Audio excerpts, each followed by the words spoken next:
Hi, I'm Holly Dorniak, and we're here today in the iCafe studio to take a look at how to import and use a color scheme inside Promethean's ActivInspire. Using a color scheme is an instructional design best practice. When used consistently, color schemes remove distractions and allow learners to concentrate on curricular content rather than visual overstimulation. Another piece of good design that we'll be taking a look at today is a page header. Again, when used consistently, page headers are a visual cue that indicate, hey, there's something important up here to your learners. This allows learner attention to focus right away on the task at hand. Together, using a consistent color scheme and page header allows your students to spend time learning rather than wasting time trying to tune out or decipher visual clutter. So the first thing that we're going to do is we're going to use the desktop tools here. Up in the top right-hand corner of your main toolbar, I'm going to click on Desktop Tools. Once you're in Internet Explorer, go ahead and navigate to a color scheme design website, such as the one that I'm using right now. This one is called Color Scheme Designer 3.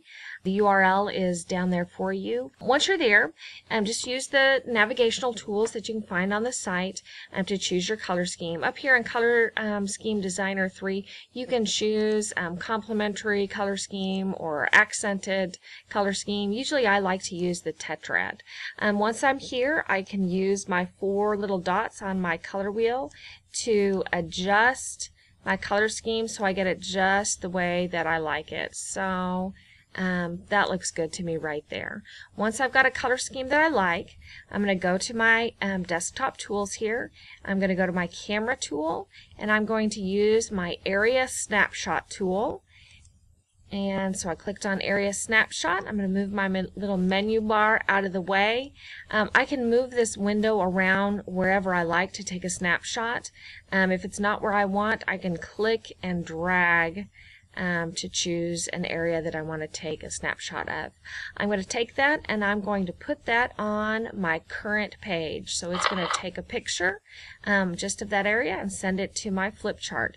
Now, so that I can get back into my flip chart, I'm going to come back here to my desktop tools, go up to the top and click my Return to Flip Charts button. So there I am back in my flip chart, and I've got my color scheme with me now. So that I can use my color scheme with the pen tool or the paint bucket or the shape tool, I'm going to go ahead and change my palette here. If I right click on any color, I can choose my color picker. So I'm going to choose my color picker, and then I'm going to take my little color picker and I'm going to choose one of the colors from my color scheme. You can see it changed that red that was in my palette. Now it's blue. I'm going to do the same thing, right click, color picker, and I'm going to choose my second color, right click, color picker, third color, and finally right click, color picker, and there's my last color. So now I've got all 4 main colors up there in my color palette. Now here, if I want to use this color scheme again, and I suggest that you do this, I like to save my color scheme in my resources. So I'm going to open up my resources by going to View and Browsers. I'm going to come over here so that I can either put my resources in My Resources or Shared Resources. And I have come in, and you can do this too, I've come in and I've right clicked on any folder and I've created a new folder, and I colored that, I called that folder Color Schemes. So once I'm there inside Color Schemes, I can just take my resource that I want to add and drag it in, and I can right click and rename that. I'm going to make it Sunny Morning. You can name it whatever you like. Then I click OK, and now I'm done. Anytime I want to use that color scheme again, I just simply go to My Resources, wherever I have it, and I drag it out onto my flip chart page. I went ahead and I clicked on it, and I hit delete though to get it off our page here. And I'm going to close up our browser so we have more room to work. Alright, now what I want to do is I want to clear out this background because it's a little bit distracting. So I'm going to right click on my background, and I'm going to choose Set Background, and instead of an image I'm going to choose Fill, And this big square here, this is what shows me what kind of background I'm going to have. So for me right now, a plain white background I think would be a great idea. So I'm going to hit apply, and I can make sure that that's what I want, and it is, and I'm going to hit OK. Now I want to put a header up at the top. A header is a great place to put your instructions. To make my header, I'm going to choose this shape tool. I'm going to choose rectangle. And I'm just going to click and drag. I'm not even worried about what color this comes out, because I'm going to use the paint bucket in just a little bit to dump in the color that I want. So that's pretty ugly right now, but that's okay. Now I'm going to grab my paint bucket tool, and I'm going to choose one of my colors. Let's choose the purple. That looks good. I'm going to dump in the purple. Both on the inside and on the outside. I just think that cleans it up really nicely.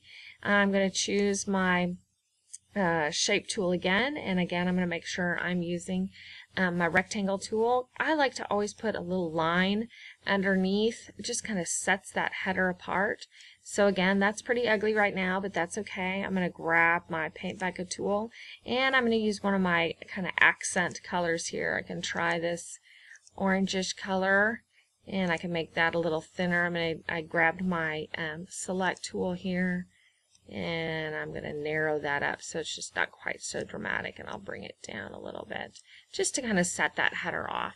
Alright, now I'm going to grab my text tool, or yeah, there's my text tool.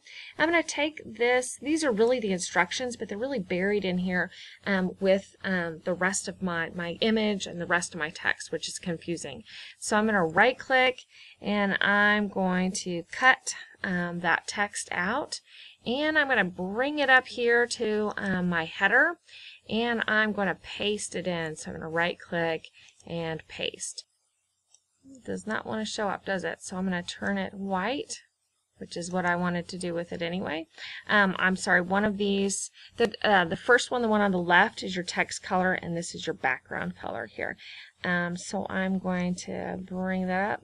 Whoop, I duplicated it, which is fine, but let me select off of that now. I'm going to delete that extra one. And now I've got my directions up here at the top, but they're still a little small. So again, I'm going to get my text tool and make them a little bit bigger. Come on, friend. So bigger, bigger, bigger, bigger, bigger. And then I'm going to drag this out so it goes across the top there. And then I'm going to grab my select tool and kind of center it a little bit, or move it over a tiny little bit. So you can see that that really cleared up the clutter on this page. It's a lot easier to see, to know what the actual question is, and then kind of go from there